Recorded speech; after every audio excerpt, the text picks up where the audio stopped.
Have you ever noticed how some people seem to grow happier and more content as they age, while others become more frustrated and bitter? What's their secret? Well, I've discovered something interesting after talking with hundreds of vibrant, joyful people in their 60s, 70s, and beyond. The happiest folks aren't the ones who've accumulated the most. They're the ones who've learned to let go. That's right. Sometimes the path to happiness isn't about adding more to our lives, but about releasing what's weighing us down. I'm not talking about throwing away your possessions, though that can be part of it. I'm talking about something deeper. Letting go of the mental and emotional baggage that may have served you in your younger years, but is now just holding you back from truly enjoying this amazing stage of life. After 60, we have a precious opportunity to reinvent ourselves, to focus on what truly matters, and to experience a level of contentment that wasn't possible when we were caught up in the daily rush of careers and raising families. In this video, I'll share 9 powerful things to let go of that can transform your mindset and lead to a happier, more fulfilling life after 60. These aren't complicated strategies or expensive programs. They're simple shifts in thinking that anyone can make, starting today. By the end of our time together, you'll have a clear roadmap for releasing what no longer serves you and embracing a more joyful approach to your golden years. Let's start with the first thing to let go of, the need to please everyone. If you're like many people, you've spent decades worrying about what others think, adjusting your behavior to meet expectations, and perhaps putting your own needs last. Maybe you were raised to be polite at all costs, to never rock the boat, to keep the peace even at your own expense. While consideration for others is always important, there comes a point where constant people-pleasing becomes exhausting and inauthentic. I remember Doris, a 72-year-old woman I met at a community workshop.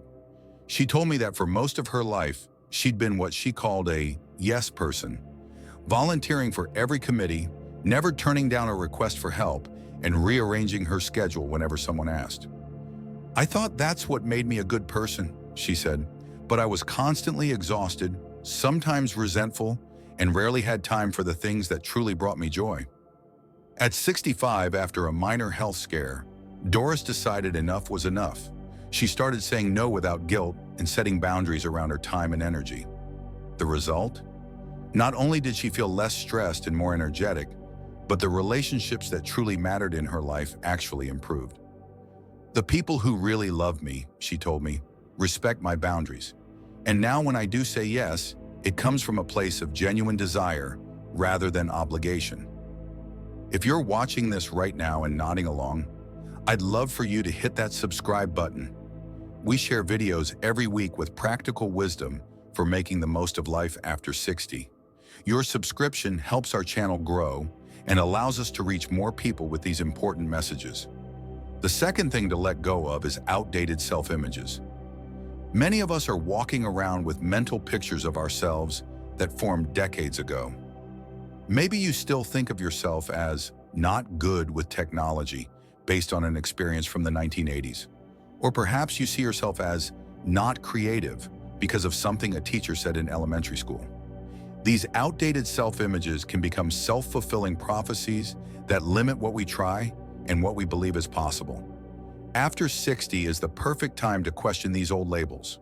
Your brain is still capable of learning and growing. Your personality isn't set in stone. You're not the same person you were at 20, 40, or even 55. So why define yourself by outdated ideas? Take Arthur, who always saw himself as not athletic because he wasn't good at team sports in school. At 67, on a whim, he tried a gentle yoga class designed for seniors. To his surprise, he loved it and discovered he had excellent balance and flexibility. Within a year, he was practicing daily and even helping the instructor demonstrate poses for newcomers. "If you had told me at 60 that I'd become a yoga guy, I would have laughed," he told me. "Now I can't imagine my life without it." Let go of those old limiting stories about who you are and what you can do. This is your time to rediscover yourself, to experiment, and perhaps to find talents and passions you never knew you had. Your past doesn't have to dictate your future, especially now when you have the wisdom to know that trying and sometimes stumbling is better than never trying at all. The third thing to let go of is regret over past decisions.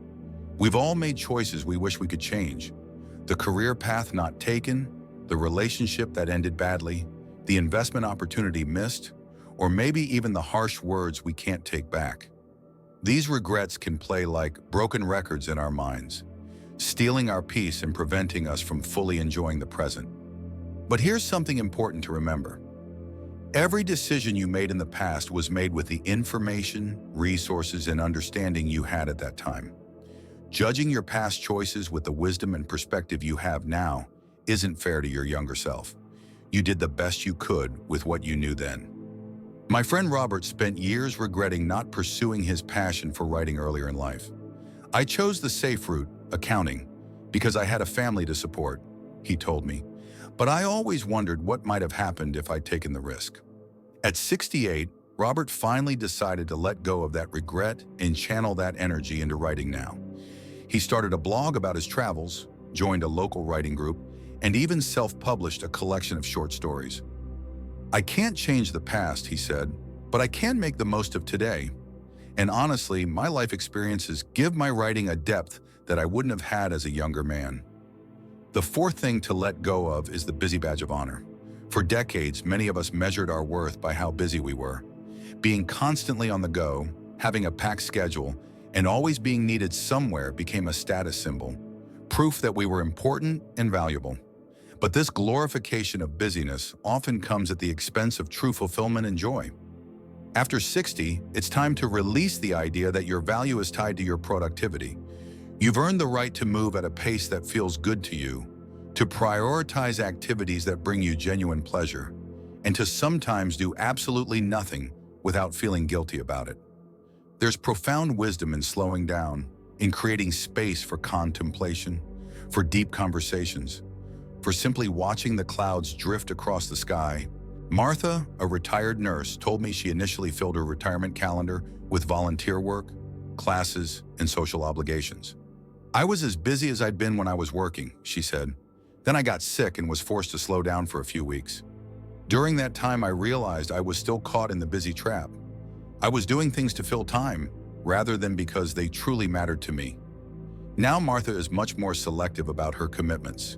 She volunteers for one organization she's passionate about, makes time for daily walks in nature, and has discovered a love for watercolor painting, something she'd never have found if she hadn't created space in her life. The fifth thing to let go of is comparing yourself to others. In this age of social media, it's easier than ever to fall into the comparison trap. Your former colleague is traveling the world in retirement. Your neighbor just ran a marathon at 70. Your sister seems to have the perfect relationship with her grandchildren.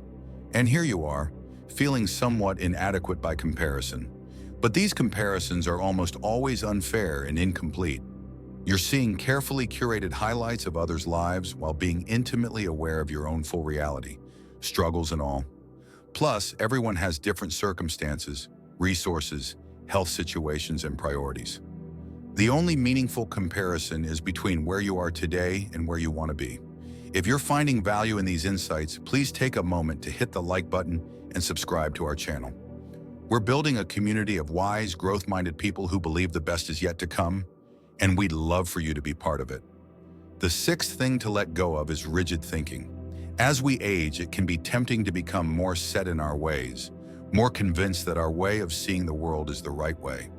We might find ourselves saying things like, "That's just how it is," or "That's not how we used to do things." But this kind of rigid thinking closes us off from new possibilities, new perspectives, and new joys. Flexibility of mind, the willingness to consider new ideas, to adapt to changing circumstances, to see issues from multiple angles, is associated with greater happiness and better cognitive health as we age. It keeps our minds sharp and our hearts open. Take Elena, who prided herself on being a traditional cook who made everything from scratch. When her arthritis made lengthy food preparation painful, she initially resisted any shortcuts. "I was so stubborn," she laughed. "I thought using pre-chopped vegetables or prepared sauces was somehow cheating."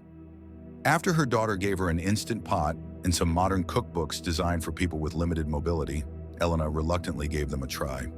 "It changed everything," she told me. I can still create delicious meals for my family without pain.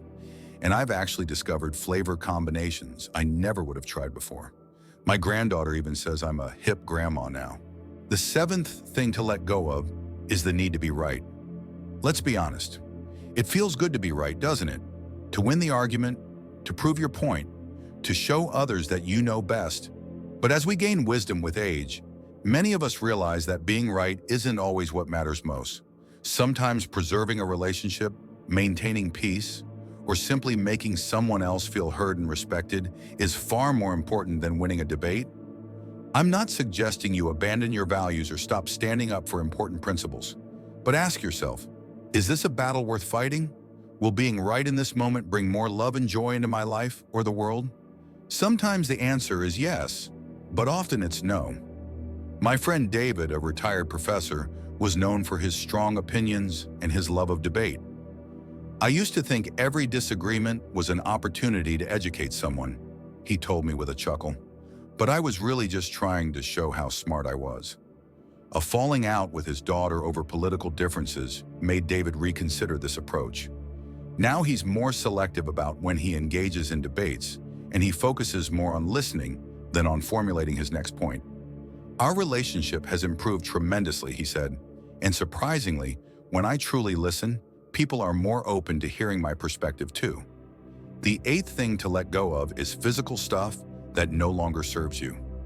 Many of us have spent decades accumulating possessions, furniture, collections, kitchen gadgets, clothing, books, and countless other items that fill our homes and storage spaces. These things might have been useful or meaningful at one point, but now they may be creating more burden than joy. Decluttering isn't just about creating a neater space, though that's certainly a benefit. It's about freeing yourself from the weight of too many possessions, from the time spent cleaning and maintaining things you don't use, and from the mental load of constant visual reminders of tasks undone. It's about making room, physically and mentally, for what matters now. Janet and Phil decided to downsize from their 4-bedroom house to a smaller condo after both their children moved across the country. Getting rid of 40 years worth of stuff was overwhelming at first, Janet admitted, but we came up with a simple question to guide us. Does this item support the life we want now? Not the life we had or the life we might have someday, but our life right now. They kept family photos and treasured mementos, but let go of rarely used exercise equipment, books they'd never read again, and furniture that wouldn't fit in their new space. Our new place feels like freedom, Phil told me. Less stuff means less to worry about, less to clean, and more time for traveling to see our grandkids. And finally, the ninth thing to let go of is the belief that your best days are behind you. This might be the most important point of all. Society often sends the message that aging means decline, that youth is the pinnacle of life, and that growing older means giving up on dreams and adventures. But nothing could be further from the truth. These years after 60 can be some of the richest, most meaningful, and yes, even the most exciting of your life. You have wisdom that only comes with experience. You likely have more freedom than you've had since childhood. You know yourself better, what you truly enjoy, what matters to you, what you're willing to put up with, and what you're not. Consider Irene, who at 75 decided to fulfill her lifelong dream of seeing the Northern Lights. My family was worried about me traveling to Iceland at my age, especially alone, she said. But I'd spent my whole life putting off dreams for someday. I realized someday is now. Not only did Irene see the aurora borealis in all its glory, but she met a group of travelers who have become dear friends, and she's since visited 5 more countries with them. I feel more alive now than I did at 50, she told me. Age is just a number. It's your spirit that matters. So let me ask you, what dreams have you put on hold? What version of yourself are you ready to become? What would your life look like if you truly believed that wonderful adventures still await you? As we wrap up our time together, I want to emphasize that letting go isn't always easy. It's a process, not an event. Be patient with yourself as you work on releasing these 9 things. The need to please everyone, outdated self-images, regrets over past decisions, the busy badge of honor, comparing yourself to others, rigid thinking, the need to be right, excess physical stuff, and the belief that your best days are behind you. Start with the one that resonates most strongly with you. Notice how it feels to gradually loosen its grip on your life. Celebrate small victories, and remember that you're not alone on this journey. Many others are walking the same path, discovering the lightness and joy that come from letting go of what no longer serves them. Thank you so much for spending this time with me today. If you found this helpful, please give this video a thumbs up and share it with someone who might benefit from these insights.